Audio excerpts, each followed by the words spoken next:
నమస్తే, welcome to iDream. నేను మీ మాధురి. ఈ మధ్యకాలంలో కాలేయం సమస్యలు ఎక్కువగా అవుతున్నాయి. కాలేయం సమస్యలు ఎక్కువ అవటమే కాదు, దానివల్ల ప్రాణాలు కూడా కోల్పోయిన వాళ్ళ సంఖ్య కూడా పెరుగుతూ వస్తుంది. అసలు లివర్ చెడిపోవడానికి కారణం ఏంటి, దాన్ని ఎలా మళ్ళీ రిపేర్ చేసుకోవాలి, డీటెయిల్గా చెప్పడానికి మనతో పాటు ఉన్నారు ప్రకృతి వనం ప్రసాద్ గారు. ఆయన అడిగి డీటెయిల్గా తెలుసుకుందాం. నమస్తే సార్. సార్, లివర్ అసలు ఎందుకు డ్యామేజ్ అవుతుంది? లివర్ డ్యామేజ్ అవడానికి కారణాలు ఏంటంటారు? యాక్చువల్గా మనం అందరూ లివర్ అంటానే ఏదో మందు ఎక్కువ తాగేస్తే లిక్కర్ అనుకుంటారు చాలామంది. ఓకే, డెఫినెట్గా లిక్కర్తో లివర్ డ్యామేజ్ అయ్యేది అందరికీ తెలిసిందే, సిగరెట్ తాగితే లంగ్స్ పాడేది. బట్ లిక్కర్ తాకపోయినా చాలామంది లివర్ సమస్యలు వచ్చేదానికి one of the main reason మనం తినే ఫుడ్లో ఉండే టాక్సిన్స్, మనం పీల్చే గాల్లో ఉండే టాక్సిన్స్, మనం వేసుకునే మందుల్లో ఉండే అడ్వర్స్ డ్రగ్ రియాక్షన్స్లో వన్ ఆఫ్ ది భాగము. ఇవి ముఖ్యమైన కారణాలు. ఒకటి తీసుకుంటే మనకు జనరల్గా బాడీ ఫిజియాలజీ ఎట్లుంటుందంటే, ఫుడ్ తింటానే అది తగినంత గ్లూకోజ్ను తయారు చేసుకొని ఆ గ్లూకోజ్ను మనకి బర్న్ చేసి ఎనర్జీ వస్తూ ఉంటుంది, వాడుకుంటూ ఉంటాం. ఎక్స్ట్రాగా వచ్చింది అనుకోండి, అప్పుడు ఏం చేస్తుంది, గ్లైకోజన్గా మార్చి లివర్లో ఎత్తి పెడుతుంది. ఓకే, మళ్ళీ తీసుకుందామని మనము మజిల్స్లో ఎత్తి పెడుతుంది. అంటే మనం డబ్బులు ఏదైనా పర్సు పోయినా కానీ ఎక్కడో జోబీలో పెట్టుకుంటాం డబ్బులు. ఇప్పుడు సడన్గా ఏమైనా అవసరమైనప్పుడు అటు ఎత్తి పెట్టుకొని ఉండే ప్రాసెస్ లివర్ చూడు ఎంత బ్యూటిఫుల్. లివర్ అంటే మొత్తం దాని మీదనే, లివర్ మీదనే ఆధారపడి ఉంది మొత్తం బాడీ మొత్తం. అదొకే ఆర్గాను కట్ చేసినా మళ్ళీ రీగ్రో అవుతుంది, డ్యామేజ్ అయినా రికవర్ అవుతుంది. To what extent damage? ఇదేదో పెద్ద స్టేట్మెంట్ లాగా తీసుకునేసి డ్యామేజ్ అంటే బాగా మందు తాగొచ్చు, ఎంత డ్యామేజ్ అని రికవర్ అట్లా కాదు, ఒక స్టేజ్ వరకే రికవర్ అవుతుంది. సిరోసిస్ అంటారు, గట్టిపడ్డము. ఇంకా అడ్వాన్స్డ్ అయితే క్యార్సినోమా అంటే మొత్తం క్యాన్సర్ రావడం, ఇట్లాంటివి. అక్కడి నుంచి రికవర్ అయ్యేది కష్టం. Basically fatty liver first grade, second grade అనేదో అంటారు. సో ఫ్యాట్ లివర్ ఎందుకైంది, నువ్వు తిన్న ఫుడ్లో ఎక్స్ట్రా క్యాలరీస్ అన్నీ పోయి అక్కడ స్టోర్ అవుతా ఉన్నాయి. సో దాన్ని వాడుకోవడంలా. అందుకే పెద్దోళ్ళందరూ ఏకాదశికి ఉపవాసం ఉండండి రా నాయన, 13 రోజులు తిన్నా, ఒకరోజు ఉపవాసం ఉంటే ఆ లివర్ అంతా డ్రైన్ అవుతుంది, మజిల్స్ నుండి ఎక్స్ట్రా గ్లైకోజన్ ఫ్యాట్ అంతా కరిగించుకుంటుంది. ఇంకా 36 గంటలు ఉండగలిగితే, ఏకాదశి అంటే మనం మామూలుగా ఒక పూట నిలిపేస్తేనే అదేదో పెద్ద దేవుడి కోసం చేసినట్లు, నీ కోసం కాదు, ఏదో పుణ్యం అనుకుంటాము. అది నెక్స్ట్ పూట తినం కాబట్టి ఈ పూట ఇంకా 2 ఇడ్లీలు 3 ఇడ్లీలు ఎక్కువ తింటాం, ఇంకా ఎక్కువ తింటాం. రిజర్వ్డ్ ఉపవాసం అంటేనే ఫుడ్ లేకుండా ఉండేది. సో 14 రోజులకు ఒకసారి ఉపవాసం చేసినప్పుడు ఆ లోపల ఒక మెకానిజం, ఇట్స్ కాల్డ్ ఆటోఫాజీ అంటారు. మీరు గూగుల్ చేస్తే దాని మీద రీసెర్చ్ చేసిన యషునోరి ఉసుమి అనే సైంటిస్ట్కి నోబెల్ ప్రైజ్ వచ్చింది. అంటే ఏం జరుగుతుంది, ఇప్పుడు అమ్మ మధ్యాహ్నం భోజనం చేయలేదనుకోండి, మీరు ఇంటికి వస్తానే వెతుకుతారు, అది ఆ గిన్నెలో ఏముంది, ఈ గిన్నెలో ఏముంది, నిన్నటిది ఏమన్నా మిగిలిందా, ఆ పల్లీలు తిందామా, అన్నీ ఖాళీ చేస్తారు. సో అట్లా ఖాళీ చేసే మెకానిజము మనకు ఉపవాసంలో జరుగుతుంది. దానికి ఇంగ్లీష్లో ఒక సైంటిఫిక్గా నేమ్ ఇచ్చి ఆటోఫాజీ అని పెట్టి, ఇంటర్మీడియట్ ఫాస్టింగ్ అని పెట్టి, అంటే ఎవ్రీడే కూడా మీరు 8 అవర్స్ తినండి, 16 అవర్స్ తినద్దు. సో 16 అవర్స్లో బాడీ క్లీనప్ మెకానిజము, వీక్గా ఉండే సెల్స్ని తీసేసేది, రిపేర్ చేసుకునేది, ఫిల్టరేషన్ చేసుకునేది, ఆ పని మీద ఉంటుంది. ఇప్పుడు మీ ఇంటికి 10 మంది భోజనానికి వచ్చి వెళ్తారు, వాళ్ళు వచ్చిపోతారు, మీరు క్లీన్ చేసుకోవాలా, అన్నీ సర్దుకోవాలా, ఎడుకోవాలా, ఇది పెట్టుకోవాలా, ఏ వేస్ట్ ఉన్నాయి ఫ్రిడ్జ్లో పెట్టేటివి ఇచ్చేటివి అన్నీ చేసుకోవాలి కదా. వాళ్ళు పోతారు, మళ్ళీ 10 మంది వస్తే కడుక్కునే దానికి చేయాలా, మళ్ళీ వండాలన్నా, ఏమి ఆ కన్ఫ్యూజన్లో ఉంది మొత్తం మానవజాతి శరీరాలు. మానవజాతి మొత్తం ఆలోచన అట్లుంది. ఎవరి 2 hours డాక్టర్లు చెప్తా ఉండరు, అరే ఏ జంతువైనా ఒక పులి పోయి బాగా వేటాడి జింకను పట్టుకుంటుంది. మనం తినేట్టు బ్రేక్ఫాస్ట్ 11 o'clockకి, మళ్ళీ స్నాక్స్ 12 గంటలకి, అటు తింటుందా, ఫుల్గా తింటుందా, ఒకేసారి అంతా తినేసి దానికి ఎంత అవసరమో అంత తినేసి ఇంకా పోయి చెట్టు మీద కూర్చుంటే, చీట అయితే చెట్టు మీద కూర్చుంటే 2 రోజులు అది హ్యాపీగా, 2 రోజులు 3 రోజులు వారం రోజులు అసలు ఫుడ్ పక్కే ఆలోచించదు. మళ్ళీ ఎప్పుడన్నా తమాషగా అట్లా దానికి జింకపోతా ఉంటే నోరు ఊరి పరిగెత్తుంది, తమాషగా దొరకదు, ఎందుకంటే దాని ప్రాణ సంకటం. దీనికి రియల్ ఆకలి కాదు. మనము మామూలుగా ఆ కలర్ గోబీ మంచూరి చూసినా, ఆ స్మెల్ చూసినా, ఆ హోటల్ పక్కన పోతే అబ్బా అని వస్తుంది, ఆకలి ఉండదు, పొద్దున తినేసి పోయింటావు, స్మెల్తో రుచితో ఎవరైనా తింటా ఉంటే టెంప్టేషన్తో అది వచ్చినప్పుడు జింక దొరకదు. ఇంక అది వారం తర్వాత నేను సస్తాను ఆయన ఆకలితో అనేకునేటప్పుడు పరిగెత్తేనే దొరుకుతుంది ఫుడ్ దానికి. మనకు అట్లేదు కదా. సో మనం తోస్తానే ఉంటుంది, లివర్లో అక్యుములేట్ అవుతానే ఉంది, అది ఫ్యాట్గా మారుతూ ఉంది, ఎత్తిపెట్టి లివర్ ఎన్లార్జ్మెంట్ అయ్యి క్యాల్షియమా ఇవన్నీ జరుగుతూ ఉన్నాయి. సో తొందరగా అరిగిపోయే ఫుడ్ లేనిది రైసు. సో ఇప్పుడు రైస్ గురించి నేను మాట్లాడితే చాలామందికి సహించదు. ఏందిరా నేను ఎప్పుడు రైస్ వద్దంటారు వీళ్ళు, కొర్రలు కొన్ని రోజులు తిన్నాము, రాగులు రొట్టెలు ఎట్టు తిన్నాము, జొన్న రొట్టెలు రోజు ఎట్ట తినేది, రుచి ఉండదు. అరే రుచిగా తినొచ్చు ఆయన, రాగి ముద్ద వేడిగా వేసుకొని ఎండుమిరపకాయలు కారం వేసుకుంటే కొంచెం నెయ్యి వేసుకుంటే సూపర్ టేస్ట్ ఉంటుంది. మాకు రాయలసీమలో గొజ్జు అంటారు, అనపకాయలు అంటారు, నూనె వంకాయ సూపర్ ఫుడ్ బాగా టేస్టీగా ఉంటాయి. జొన్న రొట్టెలకి తెలంగాణలో కాంబినేషన్లు 100 ఉన్నాయి కర్నూలు జిల్లాలో. సో దాన్ని టేస్టీగా చేసుకొని తినొచ్చు. ఇవేమంటే స్లోగా అరుగుతాయి. సో లివర్లో ఎత్తిపెట్టే పనిలే, చిన్నగా మీకు కావాల్సిన గ్లూకోజ్ రిలీజ్ అవుతూ ఉంటుంది. 5 to 6 grams ఆఫ్ గ్లూకోజ్ కావాలి. మీ బాడీలో 5 నుంచి 6 లీటర్ల బ్లడ్ ఉంటుంది. సో ఒక లీటర్కి 1 గ్రాము గ్లూకోజ్ కావాలి టు బి యాక్టివ్ సెల్స్ ఇట్లా ఉండాలంటే మనం.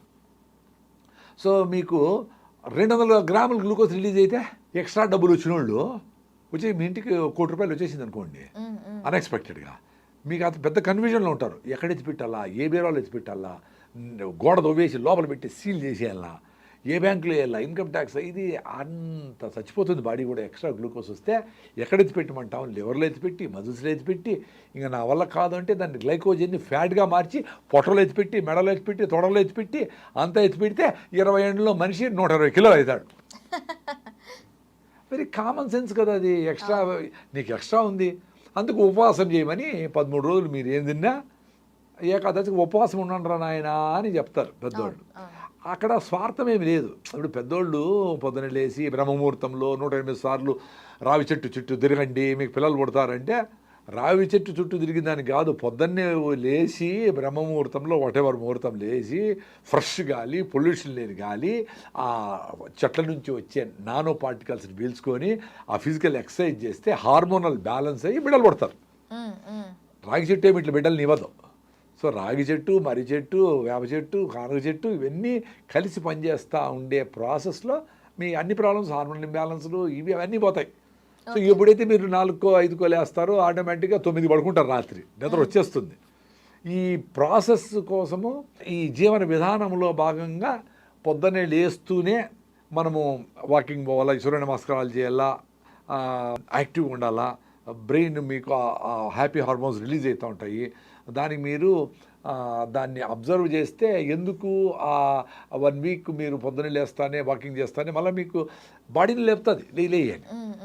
సో ఈ గ్లైకోజన్ అనేది ఫ్యాట్గా మారి ఆ ఫ్యాట్ను ఎత్తిపెట్టుకొని మనము ద్రవపు ఎలుగుబంట్లు అవన్నీ చూడండి బాగా ఫుడ్ తినేస్తాయి, మళ్ళీ మంచు పడిపోతుంది, 4-5 అడుగులు మంచు పడిపోతుంది, ఏమి దొరకవు వాటికి. అప్పుడు పోయి హైబర్నేషన్ అంటారు, అంటే యోగిక్ నిద్ర ఒక రకమైన నిద్రలేకపోతాయి. సో అప్పుడు ఫుడ్ గిడ్డు ఏమి దొరకదు కాబట్టి ఉండవు. నేచర్ ఎంత గిఫ్ట్ చూడండి.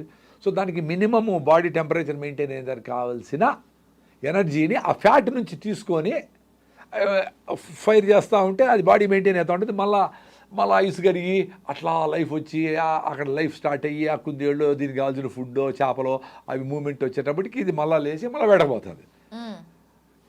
ఇది ఉంది, ఇప్పుడు కూడా జరుగుతూ ఉంది. ఇదేదో వేదాలు రాసిండేది కాదు, ఏదో ఇప్పుడు కూడా మీరు నేషనల్ జియోగ్రఫీ ఛానల్ చూసినా, యానిమల్ ప్లానెట్ చూసినా, గూగుల్ చేస్తే అవన్నీ వస్తూ ఉంటాయి. సో 6 నెలలు కూడా ఫ్యాట్ను తీసుకొని వేరే జంతువులు బతుకుతూ ఉన్నాయి. సో మనము 1 గంట కూడా వెయిట్ చేయలేమే. ఏకాదశి ఉపవాసం అంటాము, ఉత్త రైస్ మాత్రం ముట్టము, మళ్ళీ ఐస్ క్రీములు, ఇడ్లీలు, పొంగలు, ఫ్రూట్ సాలాడు అన్ని రకాలు పెట్టుకుంటాం, రైస్ మాత్రం ముట్టాం. అది ఎట్లా? అది ఫుడ్ తినకూడదు అంటే ఫుడ్ తినకూడదు, వెరీ సింపుల్ కదా.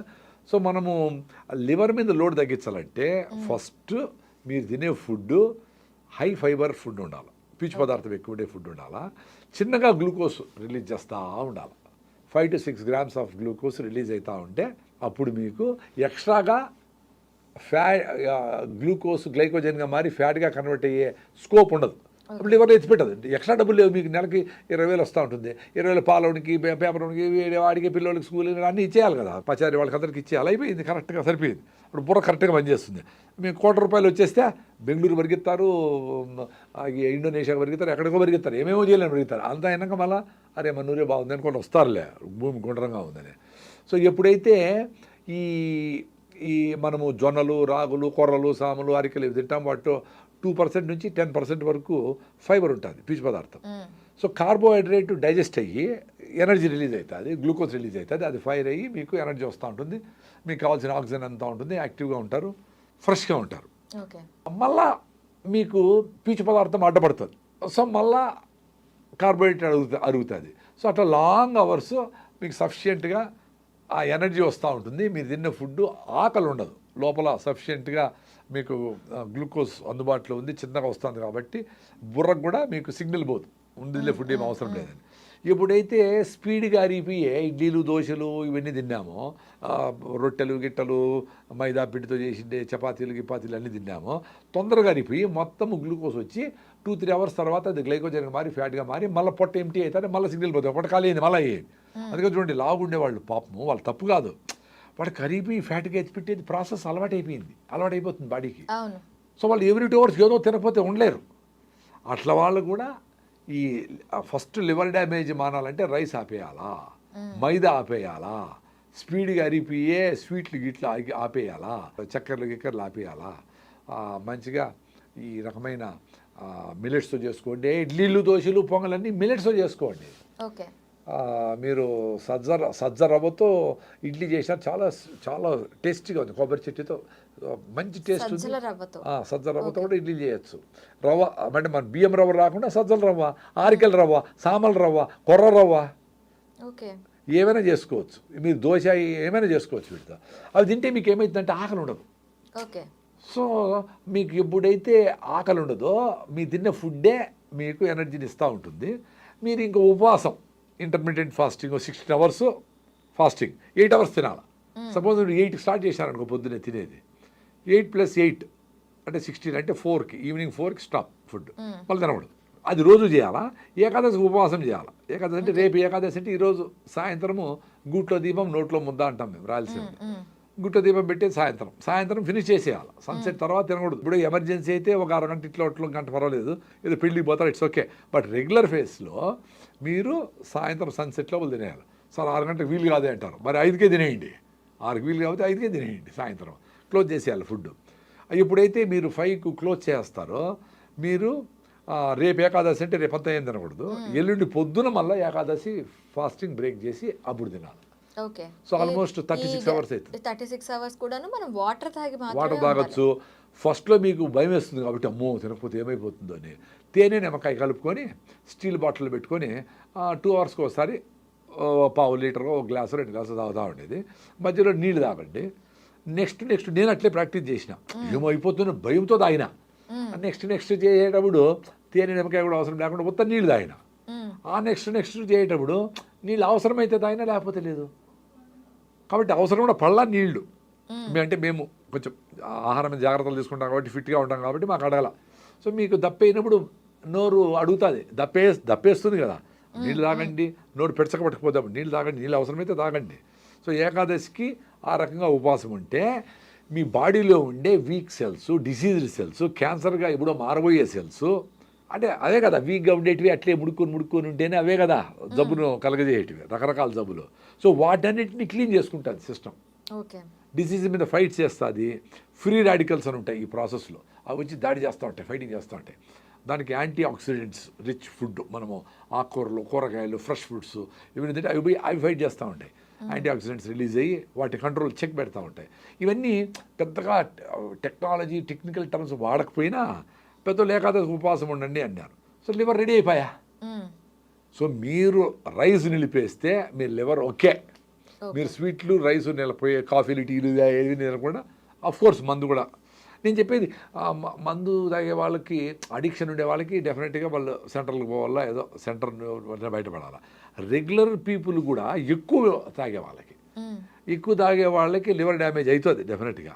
సో వాళ్ళకి నేనేం చెప్తానంటే, ఎప్పుడు తాగాలనిపిస్తుందో అప్పుడు మీరు బాగా పొద్దునే లేచి బాగా వాకింగు, జాగింగు, ఒక షటిల్, బ్యాడ్మింటను, టెన్నిస్ ఏదో ఒకటి ఆడినారు అనుకోండి, మీకు ఎండార్ఫిన్స్ రిలీజ్ అవుతాయి బ్రెయిన్లో. అవి తాగద్దులే పర్లేదులే, తాకపోయినా పర్లే, లేదు 2 పెగ్గులు పోతే 1 పెగ్గే చాలు, లేదు ఈరోజు ఆపేద్దాంలే, మంచి ఫ్రెండ్ కూడా రాలా, ఇప్పుడు వద్దులే అనుకునే ఆలోచనలు వస్తాయి. దాంతో మీకు స్ట్రెంగ్త్ అవుతుంది. బాడీ యాక్టివిటీ అనేది పెంచాలి అంటారు. Body activity పెంచాలా.